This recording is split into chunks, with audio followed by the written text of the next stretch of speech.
Silence filled the vast expanse of space as the alien ships glided through the dark void.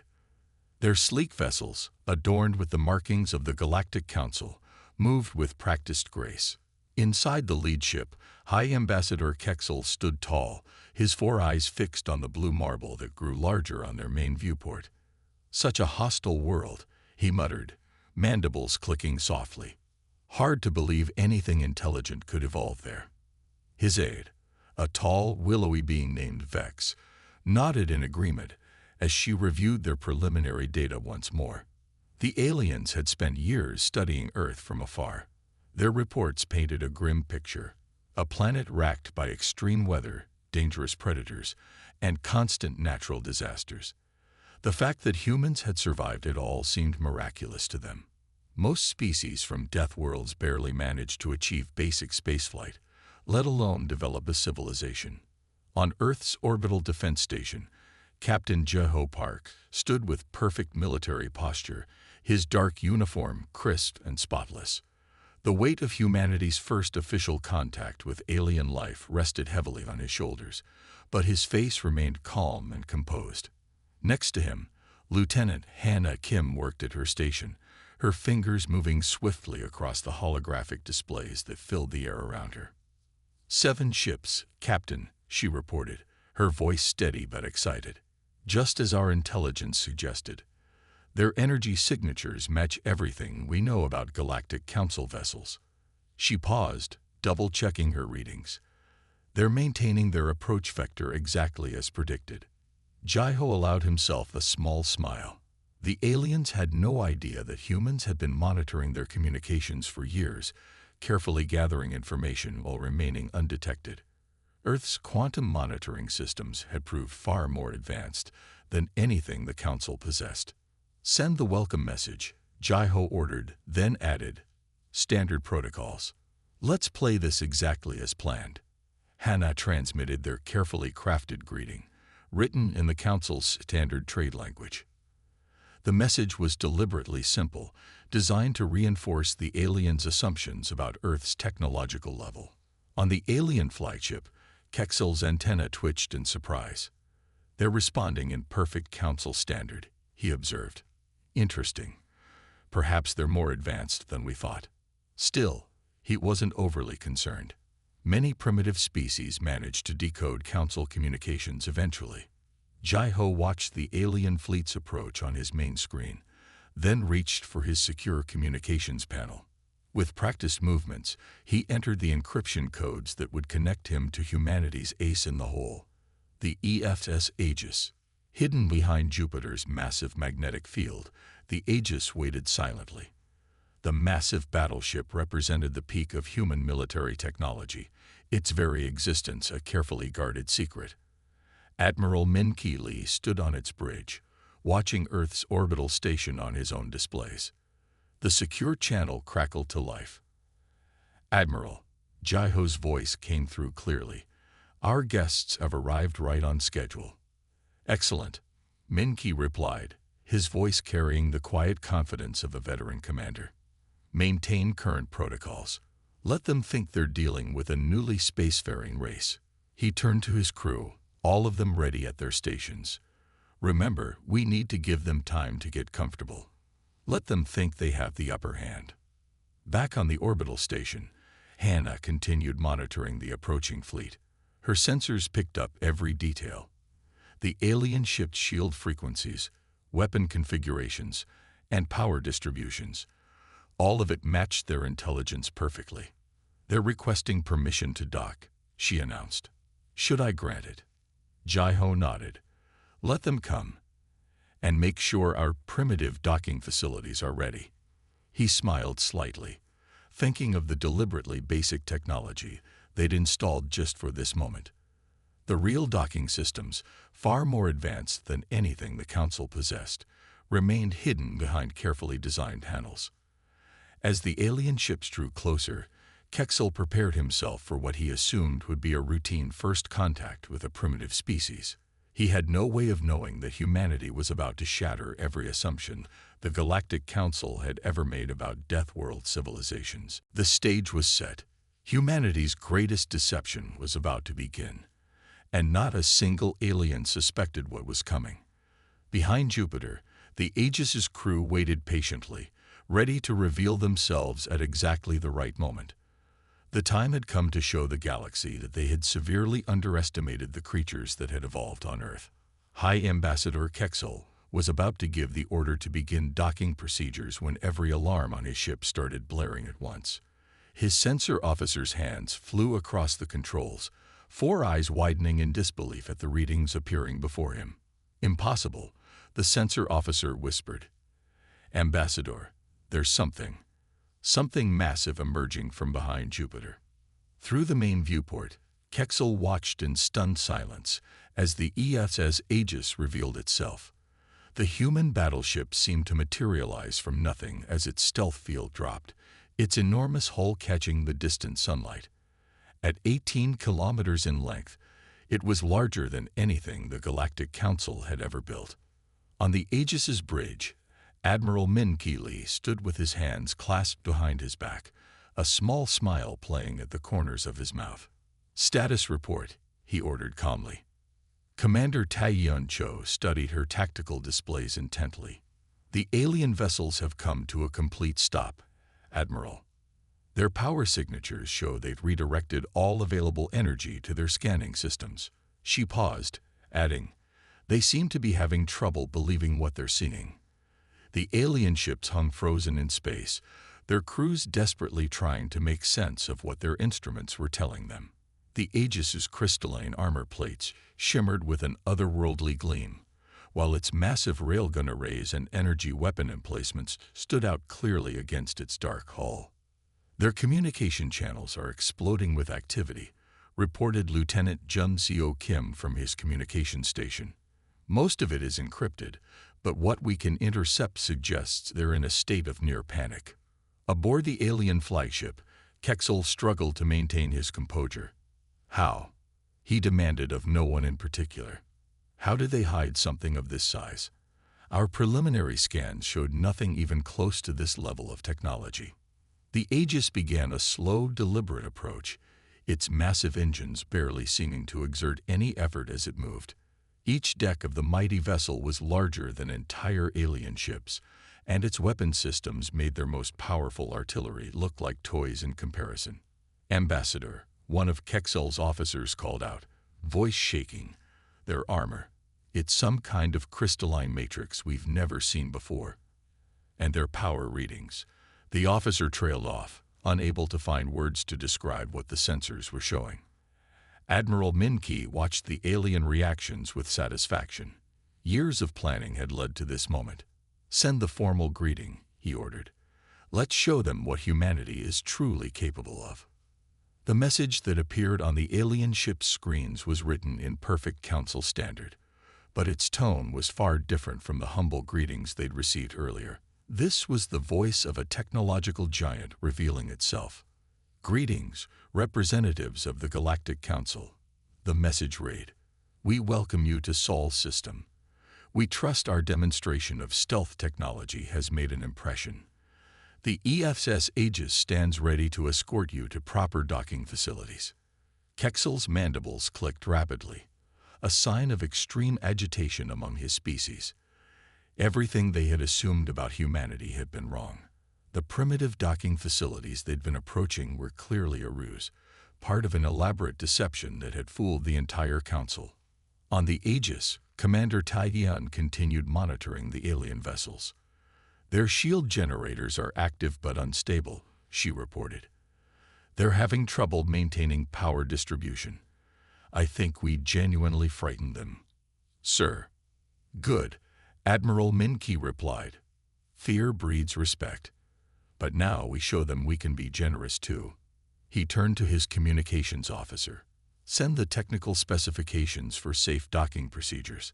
Let them see we're willing to share some of our knowledge." The alien crews watched in amazement as detailed technical data began flowing into their systems. The docking procedures described technology far beyond their current capabilities, yet the humans were freely sharing it, as if it were common knowledge. Their weapon systems alone could destroy our entire fleet before we could even react, one of Kexel's tactical officers reported, voice filled with awe and fear. And these power readings, their reactor technology, must be centuries ahead of ours. The Aegis continued its approach, each movement precisely calculated to demonstrate both power and control. Its massive form now dominated the view from every alien vessel, a clear statement that humanity had been holding back, watching and waiting for the right moment to reveal their true capabilities. Ambassador, Kexel's aide Vex whispered, "What do we do now? None of our protocols cover this situation. They're not primitives needing guidance.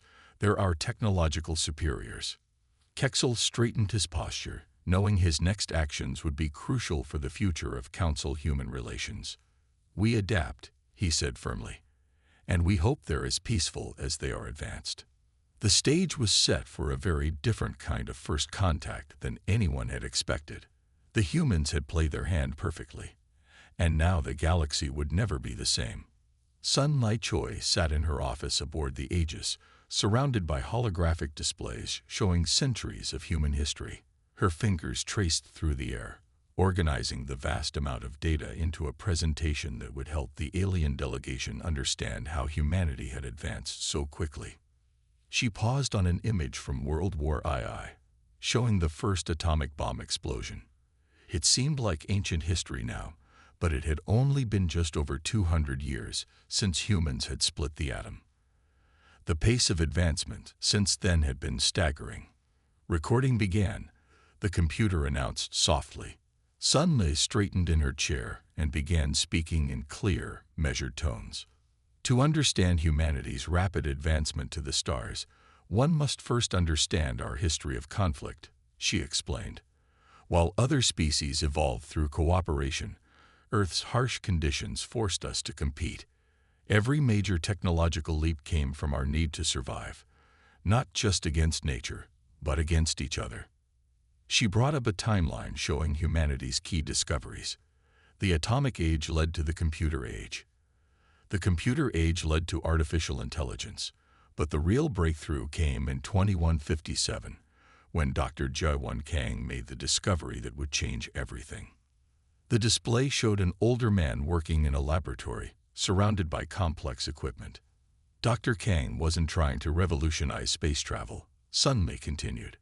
He was actually studying ways to improve Earth's energy grid, but his discovery of gravity manipulation principles opened doors we never knew existed. In another part of the Aegis, engineer Minho Park was explaining the same principles to a group of stunned alien scientists. He pointed to a small device hovering in midair. "This is a basic gravity manipulator," he said. "The kind we give to children as toys now. But 20 years ago, this simple device changed everything we knew about physics." Back in her office, Sun Mei brought up footage from the first FTL test flight. "We didn't just copy the Council's methods of faster-than-light travel," she explained. "We found a completely different approach. While the Council's ships push against space itself, our vessels create controlled gravity corridors. It's more efficient, faster, and requires less energy." The timeline continued advancing, showing how one discovery led to another. Earth's nations, once constant rivals, had united in the face of possible alien contact. Resources that had once gone into fighting each other were redirected toward space exploration and defense. The crystalline armor that protects our ships. Sun Mai highlighted an image of the Aegis's hull. That came from research into protecting cities from nuclear weapons. Our point defense systems evolved from anti-missile technology. Every weapon, every defense, every technological advance has its roots in our long history of preparing for the worst while hoping for the best. She brought up images of Earth's first colonies on Mars and Venus, showing how humans had transformed hostile environments into thriving cities. "We learned to terraform because we had to. Earth taught us that survival often means changing your environment, rather than waiting for it to change you." The historical record showed humanity's first encounters with alien probes, carefully hidden from the Council's knowledge. "We knew we weren't alone," Sun Mai explained, "but we also knew we weren't ready." So we watched, we learned, and we prepared. In the ship's conference room, Admiral Minki was sharing similar information with Ambassador Kexel. "You expected us to be primitive because we come from a death world," he said calmly. "But our harsh environment didn't hold us back. It pushed us forward. Every challenge made us stronger, more innovative, more determined." Sun Mi's presentation reached the present day, showing the construction of the Aegis and its sister ships. "We built these vessels not to start wars, but to prevent them," she explained. "Humanity learned long ago that true peace comes from strength.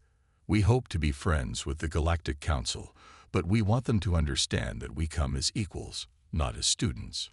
She added final notes about humanity's current technological level, carefully excluding certain classified advances.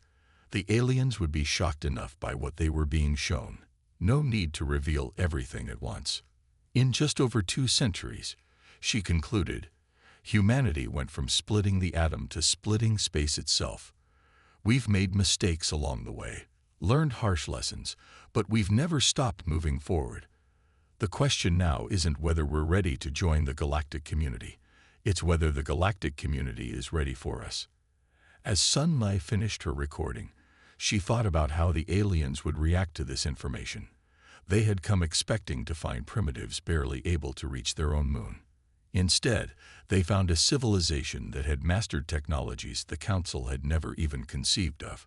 The truth was, humanity's greatest achievement wasn't any single technological breakthrough. It was their ability to take their greatest challenges, their harsh world, their conflicts, their divisions, and turn them into the driving force behind their advancement. Earth hadn't just survived as a death world. It had thrived because of it. Chief Engineer Yunho Baek stood near the main reactor chamber, watching with barely hidden amusement as the alien diplomats entered the engineering section of the Aegis. Their reactions were exactly what he had expected, a mixture of disbelief, awe, and what appeared to be fear. The aliens' mandibles clicked frantically as they stared at the massive dark matter reactor core pulsing with blue-white energy. The sound reminded Yunho of tap dancing, and he had to fight to keep his professional composure. "The reactor core," he explained, gesturing to the massive cylinder that stretched up through multiple decks, "converts dark matter directly into usable energy. The process is completely stable and produces zero waste." He paused, noting how the alien's eyes widened even further. "Would you like to see the quantum computer banks next?" Captain Du Yum Quan, who was leading the tour, nodded encouragingly. He had been carefully chosen for this role due to his calm demeanor and ability to explain complex systems in simple terms. As they walked, their footsteps echoing on the metal deck plates, one of the alien delegates finally found their voice. This vessel's power output," the delegate stammered, checking readings on a personal device. "It exceeds that of our largest space station by several orders of magnitude. How is this possible?" Do Yum shared a knowing look with Yunho before responding. "The Aegis is actually one of 3 such vessels in our current fleet. The other 2 are patrolling the outer system." He delivered this information casually, as if discussing the weather. The effect was immediate. Several aliens began rapid conversations in their native languages, while others simply stood in shocked silence.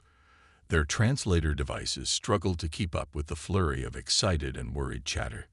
Leading them into the quantum computing center, Yunho gestured toward the crystalline structures that housed the ship's artificial intelligence systems. "These processors can perform calculations that would take traditional computers millions of years to complete. They're essential for managing our FTL drives and weapon systems." One of the younger aliens, more curious than fearful, stepped forward to examine the computers more closely. "These crystals, they're grown, not manufactured." "Correct," Yunho replied, pleased by the insightful question.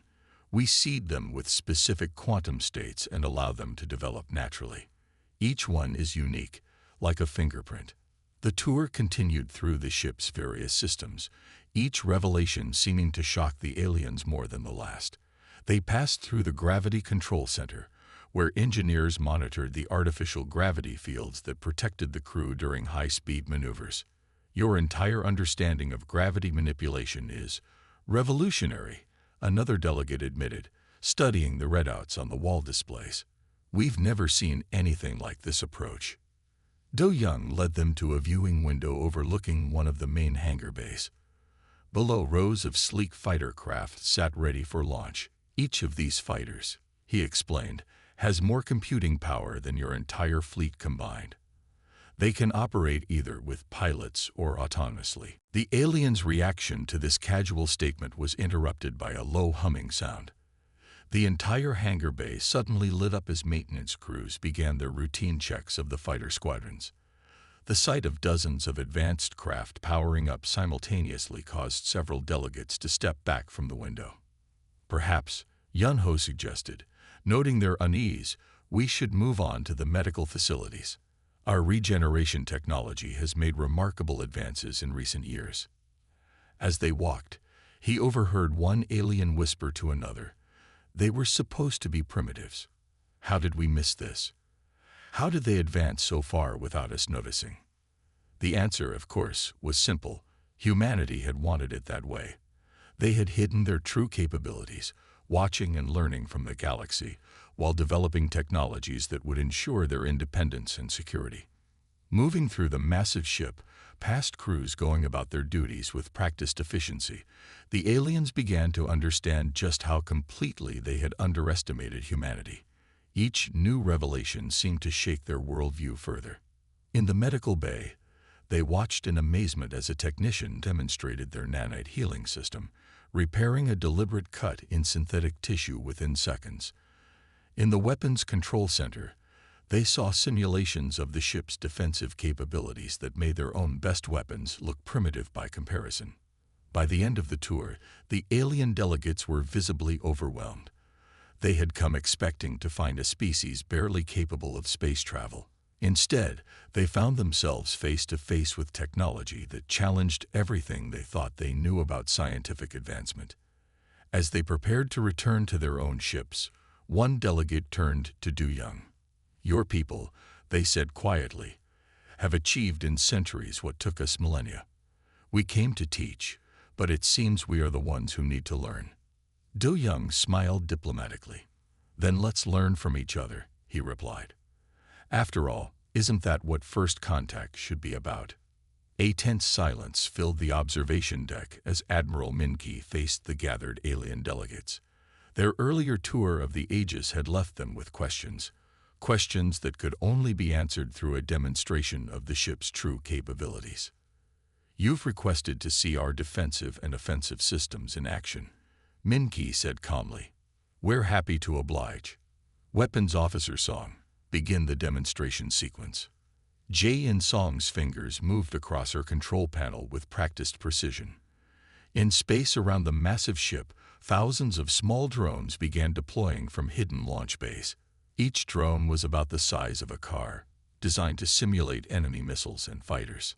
"The first demonstration will showcase our point defense grid," Lieutenant Hannah announced, her voice clear over the observation deck speakers.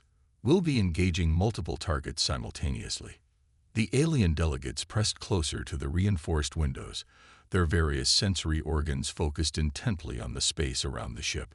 Some held scanning devices, eager to record every detail of what was about to happen. Without warning, all 10,000 drones activated at once, streaking toward the Aegis from every possible angle.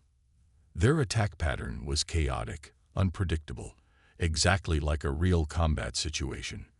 For a moment, even some of the human crew members held their breath. Then the point defense grid activated. Thousands of energy beams lanced out from the ship simultaneously, each one tracking and destroying a different target. The space around the Aegis lit up like a carnival of destruction, each drone disappearing in a small flash of light as it was hit. Current target count, 10,000. Tactical Officer Tai Yun reported calmly. Time to intercept, 3 seconds. Target elimination rate, 100%. One of the alien delegates dropped their scanning device in shock. The entire swarm of drones had been eliminated before anyone could even process what they were seeing. The point defense grid, Taiyan explained, uses quantum targeting computers to track and engage multiple threats. Each weapon can operate independently or as part of a coordinated network. She carefully avoided mentioning that the system they'd just witnessed was only operating at 30% capacity. Admiral Min-Ki nodded to Jayan. Prepare the main gun demonstration. The Aegis's massive form began to turn, its main weapon array orienting toward a distant asteroid. The target was roughly half the size of Earth's moon, selected specifically for this demonstration. Main gun charging, Jayan announced. The ship's lights dimmed slightly as power was diverted to the weapon systems. Target locked. Safety protocols engage. Firing in 3, 2, 1. The shot itself was almost anticlimactic. A brief flash of light, a slight vibration through the deck plates. But when the energy beam reached its target, the effect was spectacular. The asteroid didn't explode. It didn't break apart. It simply ceased to exist, transformed instantly into a rapidly expanding cloud of superheated plasma. Target eliminated, Jayan reported professionally, as if she hadn't just demonstrated a weapon capable of destroying small planets. The alien delegates stood in absolute silence, their various species expressions all showing the same emotion. Pure, unadulterated awe mixed with more than a little fear. The main gun, Taiyan explained into the silence, uses a concentrated beam of exotic particles to disrupt atomic bonds. The effect, as you can see, is quite thorough. She didn't mention that this had been a low-power demonstration shot. One of the aliens finally found their voice. This level of firepower, it exceeds anything in known space. How did you develop such weapons? Admiral Min-Ki stepped forward. The same way we developed everything else. Necessity and innovation. But remember, these aren't just weapons of war. The same technology that powers our main gun can be used to clear space debris or mine asteroids efficiently. The demonstration continued with displays of the ship's shield systems, its ability to track objects in hyperspace, and its electronic warfare capabilities. Each new revelation seemed to shake the aliens' understanding of what was possible. By the end, the message was clear. Humanity wasn't just capable of defending itself. It had developed technologies that made it one of the most powerful forces in known space. As the aliens prepared to return to their own vessels, Admiral Min-Ki had one final statement. What you've seen today is impressive, but it's not meant as a threat. It's a demonstration of what humanity can achieve, and what we could accomplish together as allies rather than adversaries. The aliens left the observation deck with much to think about, while the human crew returned to their duties, knowing they had just changed the balance of power in the galaxy forever. The Grand Chamber of the Galactic Council buzzed with tension as thousands of representatives from hundreds of species filled the circular hall. The emergency session had been going on for 3 days straight, with only brief breaks for essential needs. At the center of all this attention stood Ambassador Jinna Ryu, Earth's first representative to the Council, her posture relaxed but alert. She watched with hidden amusement as various alien species argued among themselves. The massive hologram floating above the chamber showed the EF's Aegis in all its glory, a constant reminder of what had sparked this unprecedented gathering. The humans must be contained, shouted a representative from the Marian Empire, their crystalline form vibrating with emotion. No species should advance this quickly. It's unnatural.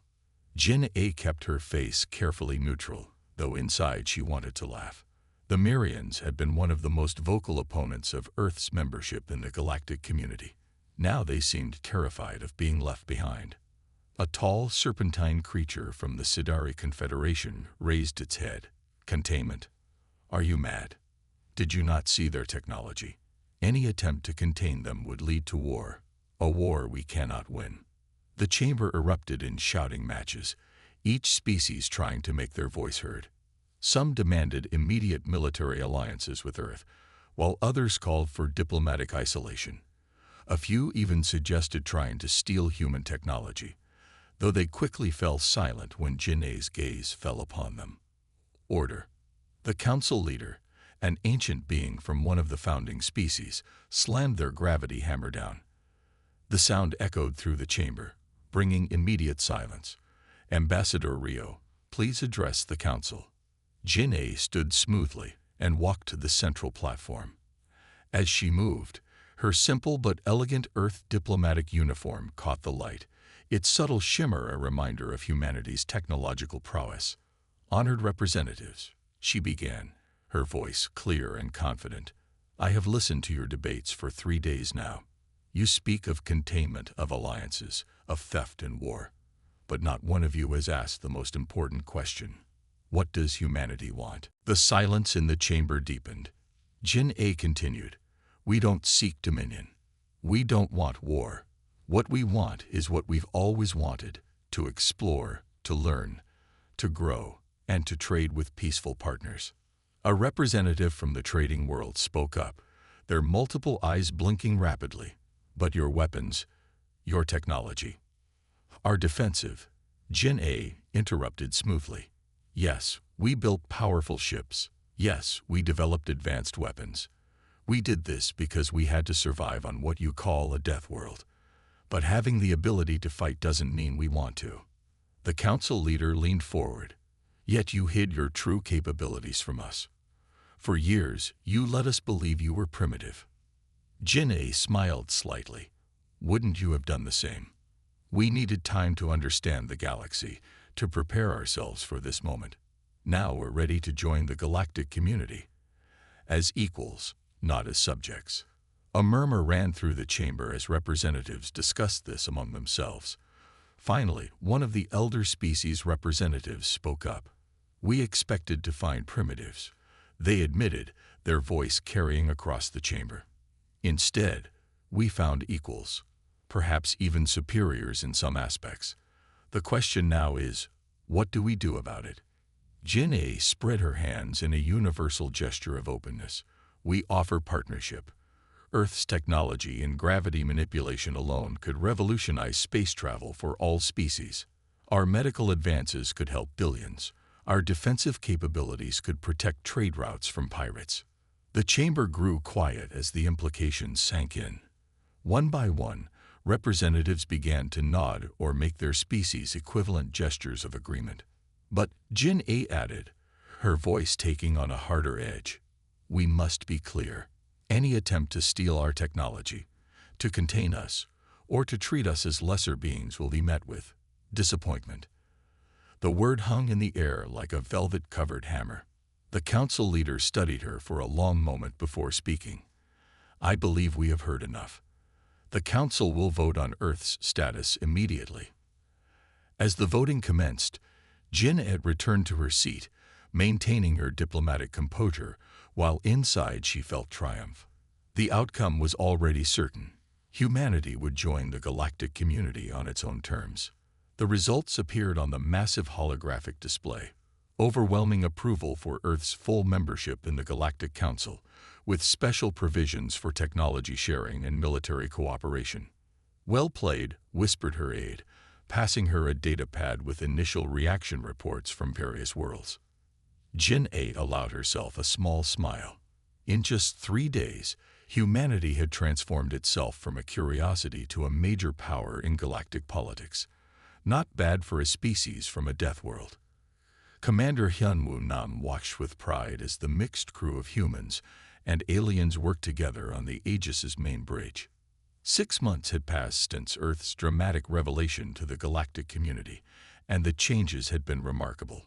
Where once there had been fear and suspicion, now there was cooperation and shared purpose. An alien officer, their crystalline form shimmering under the bridge lights, worked seamlessly with their human counterpart at the navigation station. The sight would have been unthinkable just months ago. Now it was routine. Target practice will begin in 5 minutes, announced the ship's eye. Hyunwoo nodded, observing how the alien trainees prepared themselves for the exercise. They had come a long way from their initial nervousness around human technology. In the massive training area behind Jupiter's orbit, dozens of ships from various species maneuvered in formation. Human vessels led the exercises, teaching advanced combat techniques that had once been closely guarded secrets. The sharing of knowledge had proven to be humanity's masterstroke in galactic politics. On the Aegis's observation deck, Admiral Min-Ki stood with Lieutenant Hannah, watching the spectacular display of interspecies cooperation. A massive alien dreadnought, once considered the peak of galactic engineering, now moved in perfect sync with human frigates, its crew learning the finer points of human combat doctrine. "Remember their faces when we first revealed ourselves?" Hannah asked, smiling at the memory. "They thought we were going to conquer them." Min-Ki nodded, his eyes following a group of fighter craft practicing complex maneuvers. "Instead, we showed them a better way. Our technology, their experience. Together, we're stronger than either of us could be alone." Through the reinforced windows, they could see the results of their new partnership. Ships that once would have fled from each other now flew wing to wing. Crews that might have fired upon each other were now sharing meals in the Aegis's mess hall. In the ship's main engineering section, alien technicians studied human reactor designs, while human engineers learned about alien shield harmonics. The exchange of knowledge flowed both ways, each species contributing their unique perspectives and innovations. Battle simulation beginning, the AI announced. The assembled fleet split into two groups, their mock combat demonstrating the effectiveness of combined human and alien tactics. Energy beams lanced out, shields flickered, and ships danced through space in an elaborate ballet of simulated warfare. Commander Hyunwoo smiled as his alien students executed a perfect pincer movement, using human point defense techniques to protect their larger vessels. "Well done," he commented over the comm channel. "You're beginning to think like a unified force." In the ship's diplomatic section, representatives from dozens of worlds met to discuss the next phase of cooperation. Trade agreements were being signed, cultural exchanges arranged, and joint scientific ventures planned. Earth's influence grew not through conquest, but through partnership. "New ship designs are coming along well," Hannah reported, checking her datapad. "The combined engineering teams have already produced prototypes that incorporate the best of both human and alien technology." Min-Ki watched as another group of ships completed their exercise. "Who would have thought," he mused, "that our arrival would change the galaxy so fundamentally?" Hannah smiled, remembering the day they had first revealed themselves to the stunned alien fleet. They expected primitive warriors from a death world. Instead, they found humanity at its best, innovative, adaptable, and willing to share our knowledge. The Aegis continued its patrol, now a symbol not of human military might, but of a new era of galactic cooperation. In its halls, beings from across the galaxy worked together, learned from each other, and built something greater than themselves. As the day's exercises concluded, ships from a dozen species formed up around the Aegis in a display of unity. Their crews, once separated by fear and prejudice, now stood together as comrades and friends. "Send the signal," Min-Ki ordered. "Let's show them what we can really do together." The combined fleet moved as one, their coordinated actions demonstrating a level of cooperation that would have seemed impossible just months before.